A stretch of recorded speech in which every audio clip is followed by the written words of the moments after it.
Well, thank you everyone for joining us. My name is Denon, and I'm a part of the Communo team. I'm currently here in Calgary, Alberta. I've taken a looking at the attendee list, and I see a few Communo members here today, so thank you for joining us. If you are not familiar with Communo, we are a community of freelancers and agencies empowering the passion economy. I want to encourage all of you to interact throughout the webinar using the chat feature. You can go ahead right now and let us know where you're from. We will have a big Q&A session at the end, so be sure to ask all of your questions, and Bless is so excited to answer them. So yes, spoiler alert, today we have Blesson Varghese here today, and this is our second installment of our Communo Member Insights webinar series. He is going to tell you some tips and tricks to growing your freelance business through social media. A little bit about Blesson before we begin. Blesson is a self-taught designer who is so passionate, which is so awesome to see and hear when you talk to him, and you guys will all see here in a minute. He has been freelancing since college and is considered a social media guru with over 38,000 followers. We are so happy to have you here today, Bless. How are you doing? I'm doing good. I'm doing good. Thanks. And I was just saying that, I'm really excited, and thank you for that kind introduction. Really excited to be here and talk to you all, guys. And most specifically, discuss and learn things about social media and freelancing. Right, awesome. Well, I'm going to jump off of here and give the floor to you. Cool. Awesome. Super excited. Let's go. Good luck. Great. So, hey, what's up, everybody? So I hope you guys are doing well. I hope you're safe. And first of all, thank you for tuning in.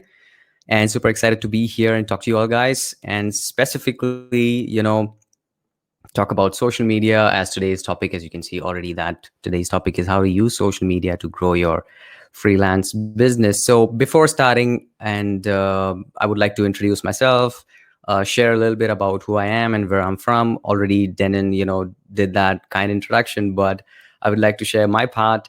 So I'm Blesson Varghese, and I'm a self-taught full-time freelancer from India. I've been doing freelancing for the past 3+ years. And, if you ask, how did I start freelancing? It's a long story, but cut story short, let me just share it in brief. I'm not going to bore you with long speech or something. But I was at my home. I failed on one subject on my last semester. I was at my home doing nothing. So, I decided, why not use it a little bit productively? And I had a little bit of interest in design. So I just started, posting random stuff on my Instagram page.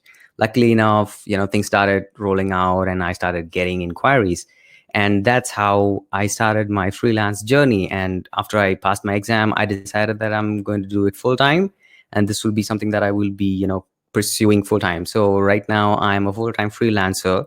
It's been 3+ years, and that is my journey, and it's still on its way. So that's just about me. Let's just move on to today's topic, and we're gonna talk. You can find me on all the social handles, and I am at the rate Bless Creatics on almost all social handles. You can find me on Instagram, Twitter, Behance, Dribble, everywhere. All right, that's it about me, and let's just get on today's topic. So today's topic is, as we have seen, that today's topic is how to use social media to grow your freelance business. Now, social media is not just a platform to connect. It has grown to a marketplace. Like, it has grown more than just a social connection platform, and it has grown to a marketplace where businesses host their business. And if your business is not on social media, you're really missing out an opportunity to reach out to a wider audience. Because right now, like, I'm gonna give you a little bit more of statistics, and you will find out that there are, like, also goes with not just freelancing, but any sort of business that you're in. If you are not on social media, you're really missing out. But just as any other marketplace, we have a plethora of options. Like, there's so much, and with time passing by, we have more and more platforms coming in. So not every platform suits all kinds of business. Even a well executed hit on the wrong target is of no use. So we're going to talk about choosing the right platform. And that's the first, segment that I'm going to cover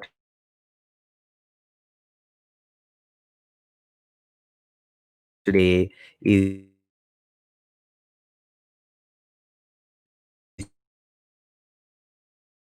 choosing the right platform. Why is social media important? And statistics that you can see that the reason why people prefer, so most of the world and most of the users right now are on social media. And surprisingly enough, if you are people are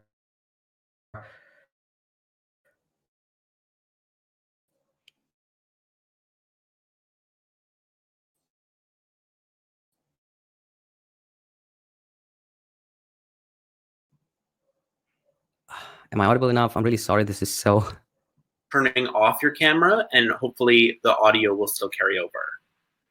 all right. Yeah, if that helps, why not? I have turned my camera off and now you can see me. Sorry, now you can hear me. Awesome. And the floor is going back to you. Cool. All right. Fingers crossed. I hope that things are okay. All right. Let's not waste time and let's talk about picking the right platform. Now, as I mentioned, there are a lot of options out there. You're so confused at which to choose. And this is what I'm talking about, picking the platform. The first thing that I would like to talk about is consider the nature of your business. Now, not every platform is for every business, right? Define the nature of your business. For example, it depends on whether your company is business to business or business to consumer, because there are freelancers who serve to businesses and there are freelancers who serve to consumers. So first of all, it's very important that you consider the nature of your business, what type of business you are in. For example, LinkedIn is a good platform that you can connect to. It's a good platform to network to people, but at the same point of time, Facebook and Instagram helps you to gain visibility, like visual stuff. So consider the nature of your business, and that's how you choose the first step to picking the right platform. Second, I would like to talk about is define your target audience. For example, do you want to gain more clients, or is it that you want to grow an audience of peers in the same industry? Because I have seen people failing in social media just because of the fact that they didn't had their target audience set right. Some people just drop in, some people just do stuff and go with the flow kind of thing. I'm not saying that's not right, but I would say that the effective way is to find out who is your target audience, and that's the better way to approach to pick the right platform, social platform. And the third one that I would like to say is set specific goals. Start with intention. You just don't come in and share your work or look for work around here and there. Set specific goals, and if it's helpful and if you can, because this is something that I always prefer to even mention to people, suggest people that write down these goals and then keep a track, whether it's offline or online. Write them down and keep a track on whether you're achieving these goals. And these goals they need not be like unrealistic goals, but keep realistic and specific goals. That is something that you need to understand before you're picking a platform. Because for example, prioritizing Twitter to enhance customer care, if you're a business, if you're a company, to enhance customer care is beneficial because it's a good way to interact with people. At the same point, if you're a photographer, a designer, a painter, you may consider Instagram to showcase your offering, and so Instagram as a platform to show your work and to put your work out there. So set specific goals, start with intention, not for attention, because it's easy to get drowned in the world of numbers. We're going to talk more about that, by the way. So this is just an introduction of how you can pick the right platform. Now that we know of the platform selection, how can we build an online presence? Building your online presence. And for a lot of creatives as well, this is also known as portfolio. So how do you build your online presence or portfolio? Regardless of the nature of your freelance business, it's important that you build an online presence. And when I say online presence, I just don't say you just sign up and you're present there. That's not what I'm trying to say. This is more about being present. This is more about showing your presence and showing uh, what like whether or not you are going to be a valuable asset for people. So we're going to talk about the building an online presence. How can you build an online presence? So first of all, the first point that I would like to say is focus and then leverage. What do I mean by that is pick a platform that aligns with your goals. So we were talking about setting specific goals and setting your target audience. This is where it comes handy, because when you have your target audience and when you have your specific goals set, it's way more easier to pick your platform and to build an online presence. And for example, let me just give you an example of Instagram. I chose Instagram as my platform that I was focusing on when I started out. I was not everywhere. I was not on Behance and Dribbble and LinkedIn and Twitter at the same time. I focused first on Instagram, and I focused that I can build a network of maybe peers, designers, or maybe client network. I focused on that, and then I build a leverage to other platforms. So this is very much important, because we can get overwhelmed with the options available out there when it comes to social media or social platforms, but focus on one platform and then leverage to the other platforms. Second thing, build a long-term social media strategy. And when it comes to social media, sometimes people think, I will just, get an account there and I'll just share my work. And I will get clients. But that is not how it works out, because it's not a shortcut to getting more clients or getting more exposure. But it is one of the ways that you can build your business. And just as any other business, there has to be a strategy with it. And when it comes to social media, people often have this short-term strategy. All right, I'll just see how this works. I'll just see how Instagram works for me. I'll just see how Twitter works for me. I'm not saying that's wrong, but when you have a long-term strategy, when you focus on the long-term goals than the instant results, it has a better structure. It has a better, longevity to it. So build a long-term social media strategy that is going to help you way more when you are in your freelancing career and when you go ahead with social media. Third thing I would like to say, and this is very much important when it comes to social media, this is very much important. Show up and be consistent. Don't just post once a month and just go off and think that magically something would work out. It's a fast-paced platform, and we need to be there to be present. We need to be there to be seen by people. And sometimes what happens is people ask me, I'm not able to produce quality content in a day itself. So how am I able to, be consistent? How am I going to be there every week? So for that, I would suggest use available tools like Instagram stories and tweets and so on. So, when people see you always there, they have you in mind. For example, I got a client because the client was following me on Instagram for a very long time, and he saw that I was just being active. I was just sharing stuff, and I was just interacting with the audience, interacting with the community. And more than he founding me as a designer, he found out that I am a good human being. I'm somebody who is fun to talk to. I'm somebody who he can relate to. So that helped me to get a client. So it can be any other way. It can be anything else as well, but show up and be consistent. Even if it's a single piece of content, if you can do that, do that. Because it's important that you learn every platform's nature. Instagram is different, Twitter is different. You can't expect people to post daily on Behance, because Behance is more like case studies and more in-depth things. So learn every platform's nature. Every platform has a different nature to it, has a different vibe to it. Learn all that, and that is going to help you grow more and be consistent. Now, when I say consistency, don't confuse it for ignoring quality. Don't let it hold back from putting out quality content, because it's very much important that you have a balance between quality and quantity. There's obviously no one size fits all rule for how much you should post. I see people saying you should post this much times in a week, you should post this much times in a month.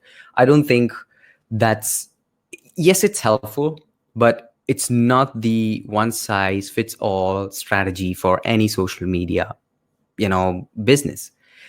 Because, for example, let's say a freelance sculpture artist can't post every day on social media because his content takes time, and it takes time for him to build a sculpture, build a piece of art, and you cannot expect him to post every other day on Instagram. But does that mean he's not good?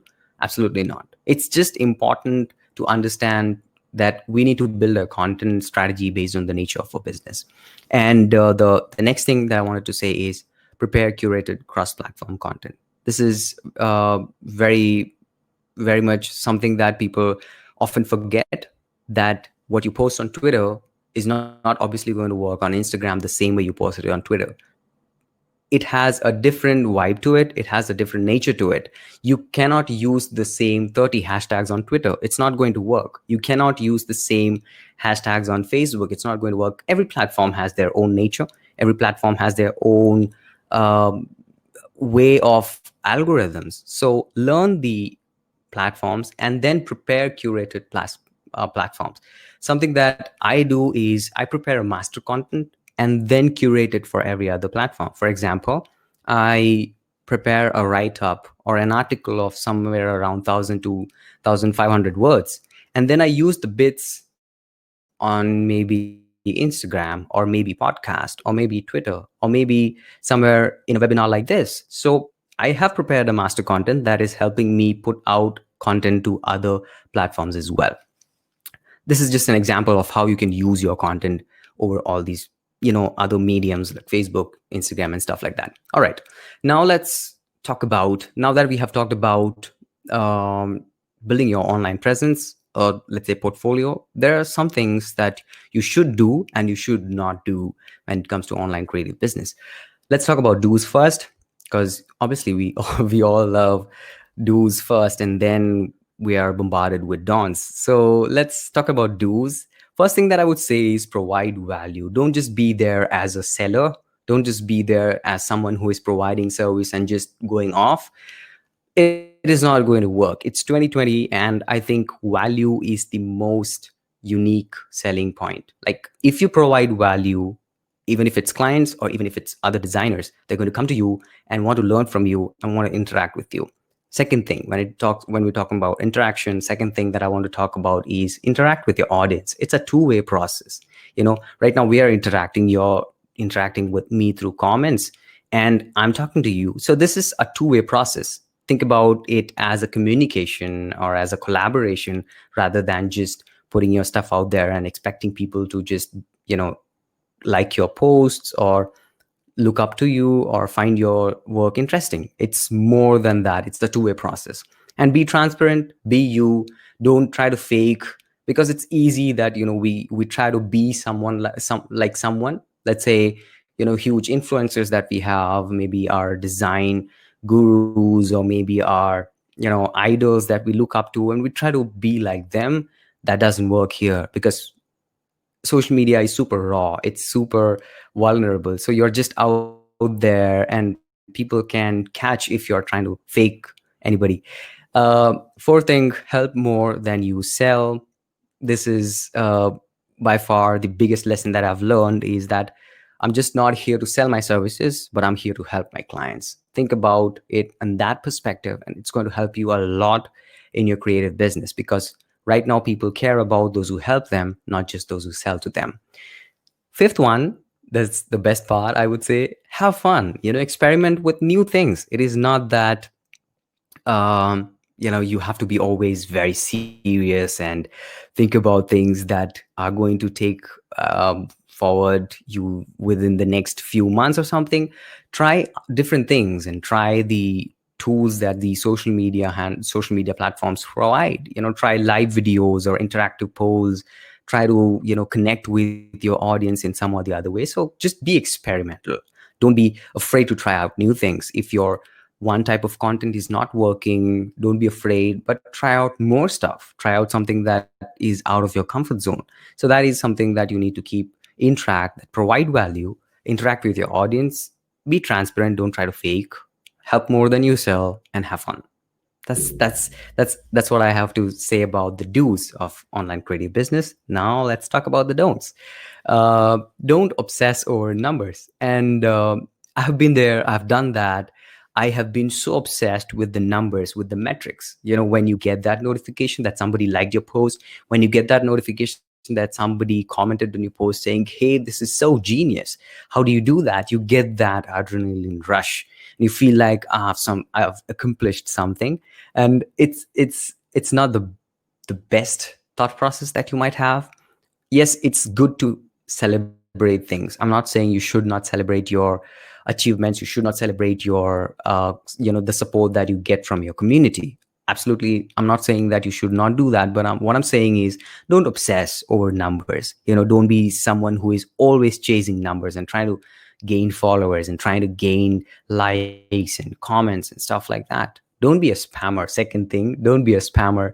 Why do I say that? One of the very weird things that happen on Instagram is people sending you their posts, people sending you their work and trying to gather attraction, trying to gather attention. But I don't think that's the right way. It's because when I get those messages, I don't consider them professional. I just consider that they are really obsessed, or people wanting to see their work, look at their work. If you're asking for somebody for feedback, that's perfectly fine. But please don't be a spammer. Be nice to people. Don't be resistant to feedback. If somebody is giving a feedback, if they are somebody who is better than you, who is on a better journey than you, then please don't be resistant to feedback. Hear the feedback from people, take what you can learn. Not you don't need to necessarily apply everything that they're saying, but learn to accept the feedbacks. Don't try to be competitive, because it can be so easy when you start, when you start out, you see somebody else starting out at the same time, and when you see them growing, their accounts growing, they're getting clients and they're getting lots of stuff happening, but you're just sitting here figuring out what to do. It can be really hard for you. So what I would say is, learn from them rather than competing from them with them. So it's an important lesson that we need to learn, that this is all about your own journey, and you're not here competing or trying to fight with anyone. And the last thing, don't try to be a jack of all trades. I've been there as well. And most of these lessons, what I'm trying to say is because I've learned them over the past 3 years, and I try to, share this with you all. Don't try to do everything all at once. Don't try to be an illustrator at the same point, a videographer, a photographer, and you're just doing everything, but you're not good at anything. Don't try to be that.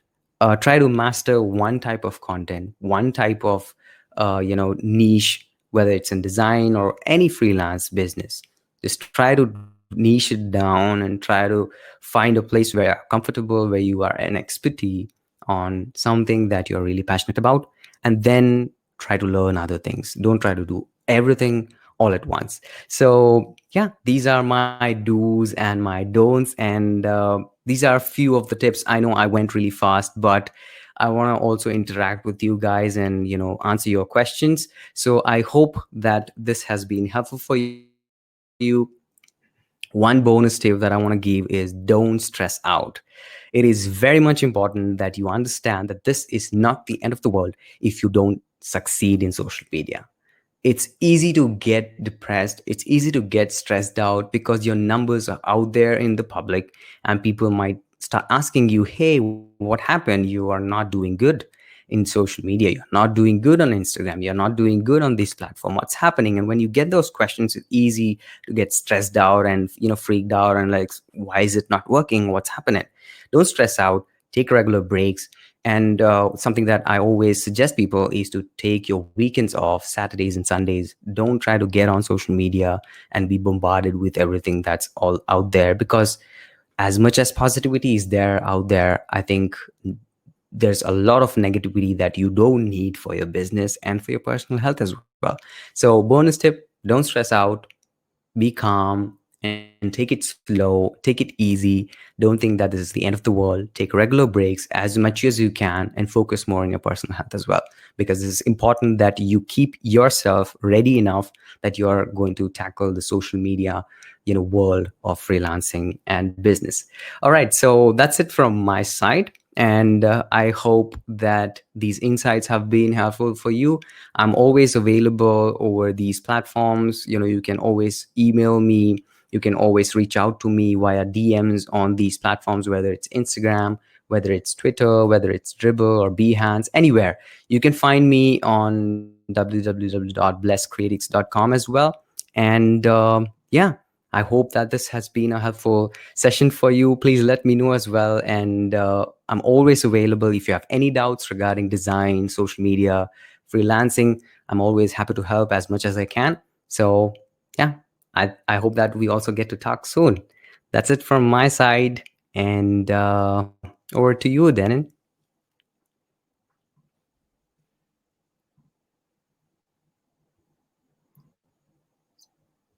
Is everyone able to hear me? Yep. Okay, Can awesome. hear you fine. Awesome. Well, thank you for sharing all those tips with us. It was great. Apologies for the technical difficulties. I mean, what can we really expect, right? Apologies from my side more than anything else. So, and I mean, hey, you have a great speaking voice, so who didn't mind this podcast version? So we do have some questions that came in through the chat, and I'd like to invite everyone to go ahead and ask your questions right now if you've been holding on to them. So we had someone ask to define B2C and B2B. So that's business to consumer and business to business. But would you maybe like to just touch on how maybe you interact with them differently? Yep, sure. Why not? So, yep, B2B, as Denon mentioned, it's business to business and business to consumers. Now, to simplify it, let's say that you're a freelancer who's trying to, whose target audience are businesses and not just consumers.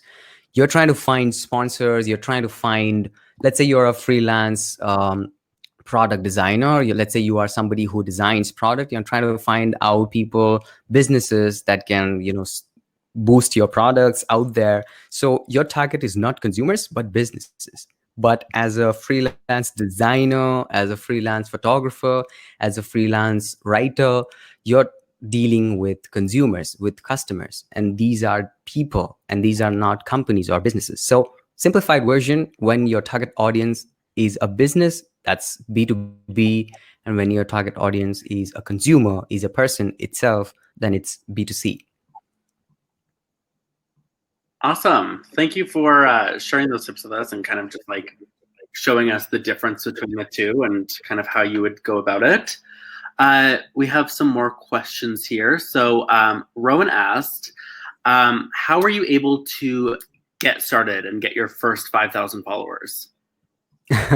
Well, yeah, that was kind of a great journey, because when I started out, Instagram was very much new for designers, and it was a great platform for you to connect, and great platform for you to project your work out there and get clients and stuff like that. It was not too much mainstream. It was not as saturated as it is right now. So I was just being myself out there. And because I love doing design, I was passionate about design, I just shared my process. I provided as much value as I can to people, to designers. And the best part is when you share your behind the scenes, when you share your process. You're not just the logo, how you got the logo, how you designed the logo, but what was your thought process behind that logo or design or illustration, or how do you sketch things out, or how do you do what you do. So there are lots of ways you can provide value. There are lots of ways you can do the BTS and do behind the scenes and let people include in your process itself. So I would say providing value, just as I mentioned in the webinar, if you provide value to the people, to the community, they will definitely follow you, and will look up to you. And that's how I just got my numbers out there. My numbers didn't do well because I was reaching out to people. My numbers didn't do because my numbers didn't grow because I had any sort of secret formula. But I was just being myself. I was sharing value. I was sharing my process, and that just did its work. Awesome. Thanks for answering that. I mean, definitely authenticity is such a major part of this industry. It's how you stick out. And of course, giving away all your secrets doesn't help, doesn't hurt either. Yep, absolutely. So we have another question here. What's the top 5 tips you can give to a new freelancer starting out?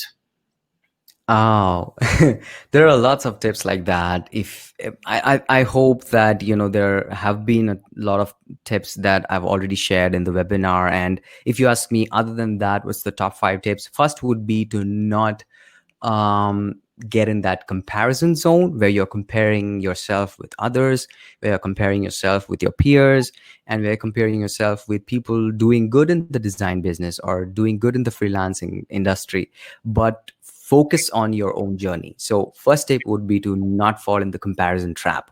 Second tip would be to be to be genuine with clients or with your community. Be as much genuine as you can. If you can't do the sort of work that the client is needing from you, be very upfront and just let them know that this is not something that I do, that is under my scope of work.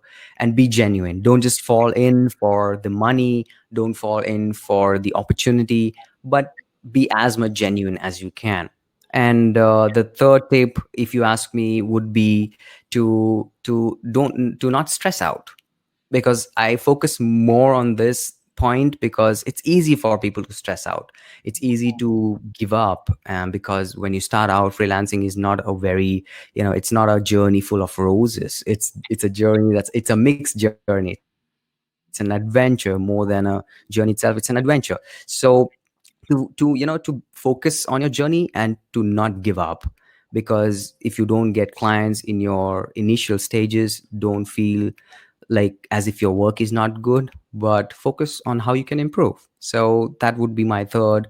Let's say fourth tip would be to always be willing to learn, be very eager to learn, and be as learn from people who are young to you, people who are way elder than you. Learn from everybody, because there's lots and lots of room to learn, and you can learn as much as you can. You can never learn enough. It's always there. And fifth would be to be mindful that this is a business. This is not just something that you do as a hobby, but this is a business, and treat it as a business itself.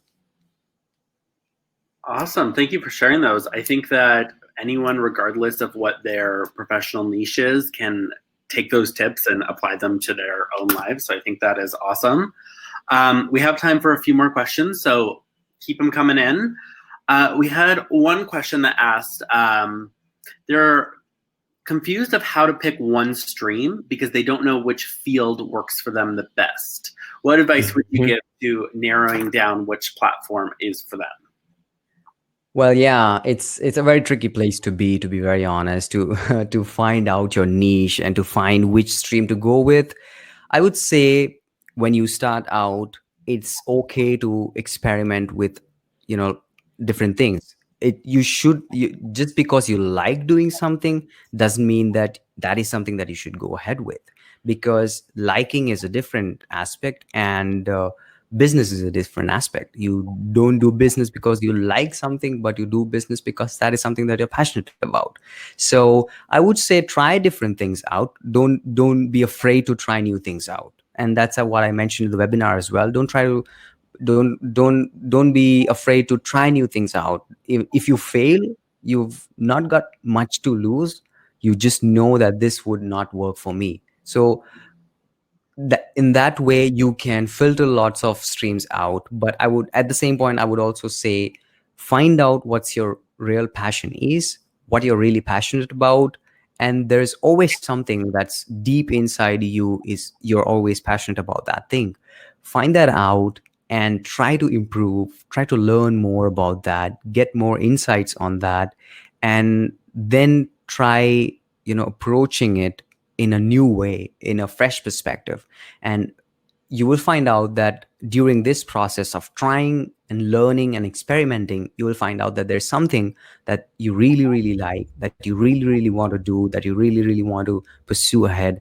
And that's the general, idea of how you can find your niche. Awesome. Thank you for sharing that. I mean, definitely trial and error, right? So we Yeah. have another question here. How did you decide on pricing in your initial stages, and how do you decide on pricing now? Well, yeah, that's a good question, by the way, because a lot has changed when I started out and right now. A lot has changed. So when I started out, to be very honest, I just, provided as much, least pricing as possible just to get work and just to have that client experience and just to have that sort of experience working on projects. Also, I didn't had much to back my pricing. I didn't had much to support the pricing system that I had, because it's important when you want to really charge more, you need to have a good portfolio. So when I started out, I just did what I felt right, and I asked few of the other designers what they were doing and what how they price things out. But all that will I will suggest that works is find out what works for you, find out which sort of pricing structure works for you. Just because somebody in America is pricing $10,000 for a website doesn't mean that you sitting in India can charge the same $10,000 amount for an Indian client, because the industry is different everywhere, and because of the cultural differences we have in every country, and because of the economic structure that every country has, the market is not the same. So find out who your target audience is, your clients, and then try to find a pricing structure that would fit. More than that, again, it's a trial and error. It's all trial and error right now. Even right now, when I charge my clients, it's all tricky. It's very much tricky. And what I do is I try to get in conversation with the client, try to understand their budget, try to get what their budget is, and then decide a pricing based on that, so that I'm not overpricing, but at the same point I'm getting what I'm worth. So it's not the clear answer, obviously, to pricing structure, because there's lots of in-depth um, topics to it, insights to it. But I hope that this gives an idea of how you can use pricing. So thank you for sharing that.